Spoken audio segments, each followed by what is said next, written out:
Namaste. Welcome to your TV show, Global Perspectives. Our guest for today's episode is Vivakanandan Sinniah. He's the Executive Director at PSB Academy in Singapore.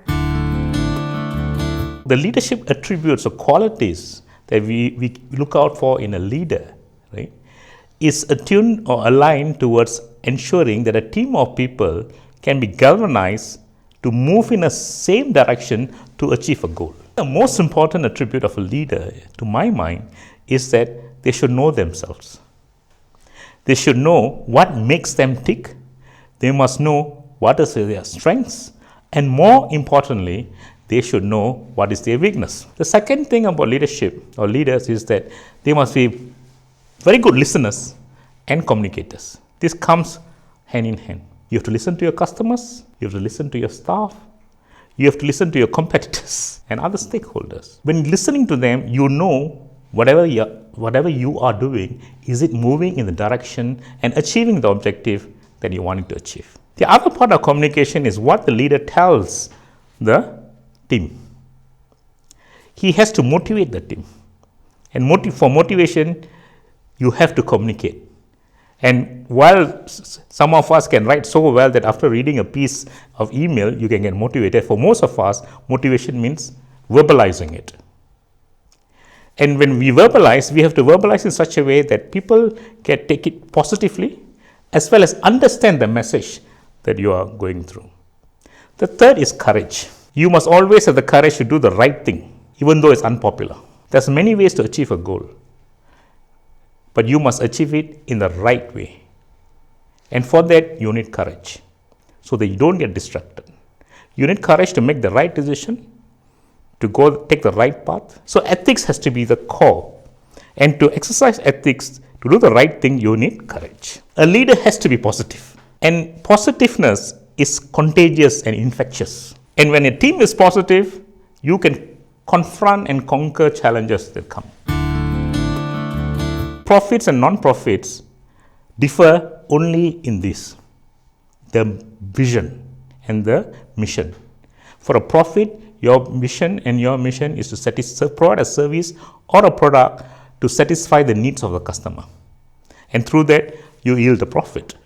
For an NPO, it's the same thing. You provide a service or a product to help a customer or a client, as they say in NPO.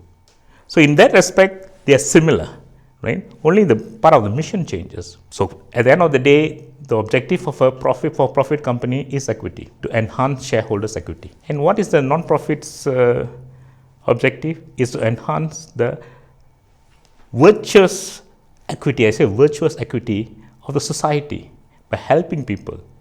So the society improves, the society gets better. So volunteerism is not about just giving and helping someone, but it also benefits you. Yeah, so it's a two-way traffic. First, of course, through volunteers, you'll be able to help the less fortunate in the society, which is a good thing. It strengthens the fabric of the society. You need people to interact, to learn about each other. Then only from tolerance, you can move towards harmony in race relations or religious relations. When you volunteer, you do not see the person's gender, race, or religion. You are there to help someone. Like you, there will be many others from different sectors of society volunteering. And that creates the bond. That creates an opportunity for you to interact. That creates the opportunity for you to understand. Without these kind of opportunities, right, you or we will be living in silos. Right? We will be living with our own community.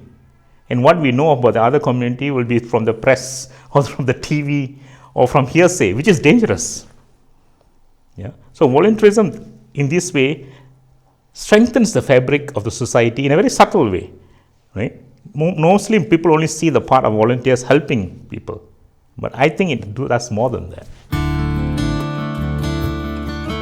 Singapore is a very interesting example of racial harmony and religious harmony. The first thing is to understand that there are differences.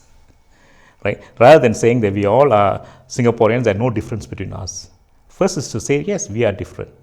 But at the same time, our differences strengthen us. It doesn't divide us, right? So we work in creating the common spaces, right, for various religions and races to interact. The other important thing that's happening in Singapore is that language. We have English as the primary language in Singapore. So communication is not an issue. We all talk English. We all speak the language, we study the language, so we're able to communicate effectively with each other. So developing the common space, creating these opportunities is what is important. But I think what the government has done in Singapore is that it has taken into cognizance that we cannot take race religions for granted. We must constantly build on it. We cannot wait for something to go wrong and then try to introduce schemes and try to see how we can all work together. So we have a lot of initiatives. We have something called Inter-Religious Organization, for example, where the heads of all the religions, and I think we have about 10 religions in Singapore practicing, and they all come together. Right? You will have, for example, when we have charity events, you will have Hindu temples donating, Chinese temples donating, Christian churches donating, right? And the volunteers will come from all walks of life. So we create opportunities for people from all over to work together. If you look at our living system, where we live in what we call HDB flats, Housing Development Board flats, even there we make sure that there's a mix of all races living together. And this is important, right? Some of it is done through social legislation, but most of it is done through voluntary work, through, I would say, social action. Yeah. In this way, I think Singapore society, if you look at it, right, has gone through several decades without any serious incidences, race or religious discord in the society. So we are Singaporean first, and then the race or religion identity comes again. Apart from that, the government is very clear that it gives space for every religion, right, to operate. So we have 25 Hindu temples in Singapore and many Chinese temples, churches. There's freedom for worship. There's freedom for me to express my own culture and ethnicity. The individual cultures are encouraged and they develop. So there is no assimilation that you must sink your differences and become one people. No, we all are different, as I said. But in this difference, there's unity, there's color, there's beauty. The first thing is be prepared to fail. Everybody you see as a successful person today has failed before. So dealing with failure and what you do after that is important. So we learn from failures. We learn how to stand up. We learn what mistakes we have made so that we don't repeat it. So that's the most important thing, how to deal with failures, because all of us will fail. Right? The second thing is learning, continuous learning. Many of us stop learning the moment we leave school or university. There's two types of learning. One is what we call the formal type of learning, where you constantly attend courses to upgrade your knowledge about the field you are in, and constantly seek out new areas where you can acquire new skills. Because the skills that you acquired yesterday will be obsolete tomorrow. That's how fast the world is moving. The whole world has been disrupted by technology. So the skill sets that you have will not continue to remain relevant for a very long time. So you must constantly upgrade yourself. Go enter into fields and acquire skills which may even be uncomfortable to you.